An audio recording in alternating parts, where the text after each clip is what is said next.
One question which people keep asking me, and I don't have a very good satisfactory answer for that, is should I invest in equities? I don't have an answer for that, because I started investing in equities maybe when I was in class 12.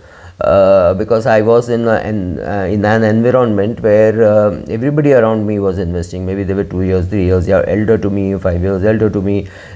Some people were getting into the business of broking or sub-broking, as it was then called. Which means the main broker did the transactions and you were subbing for him, right? So you brought in the clients, gave it to him, and the contracts were issued by him to the sub-broker. The sub-broker issued the further contracts. So this friend of mine started his business maybe in 1979, and he said, why don't you? And I met him, and that relationship still continues. What is it? 21 plus 23, 44 years. 44th year of doing business with the same person. So I started enjoying it. I started enjoying the process. Getting the chartered accountant degree and then getting into equity research, getting into equity broking helped me.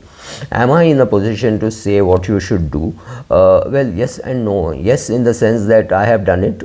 I have done it reasonably well enough for me to quit what I must do maybe at the age of 39, 40. But I was enjoying my broking business also. So I'm not saying the pleasures of retiring early. No, I'm not saying that.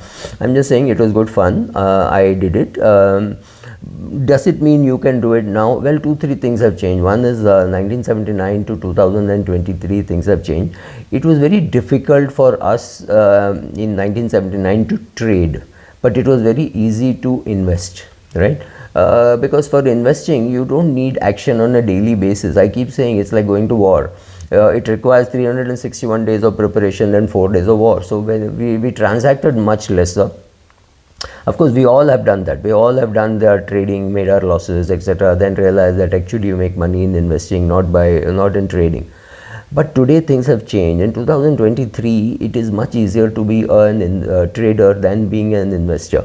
If you are an investor, and if I ask you to buy a particular stock, I don't want to name the stock, let's call it Tesla, because it is not listed in India. And I tell you that you have to buy 50 shares every month, or 5 shares every month, or 1 share every month. Don't get into the values. I'm just saying, will you have the discipline to do it? In 2020 March, could you have done it? It's very difficult. So you cannot do things based on other people's conviction. You cannot buy Tesla because I am convinced. You cannot keep on buying Tesla because I am convinced. You have to believe in it yourself, which means you have to do the research, you have to do the picking up of the stock, etc. That's not going to be very easy. So if you have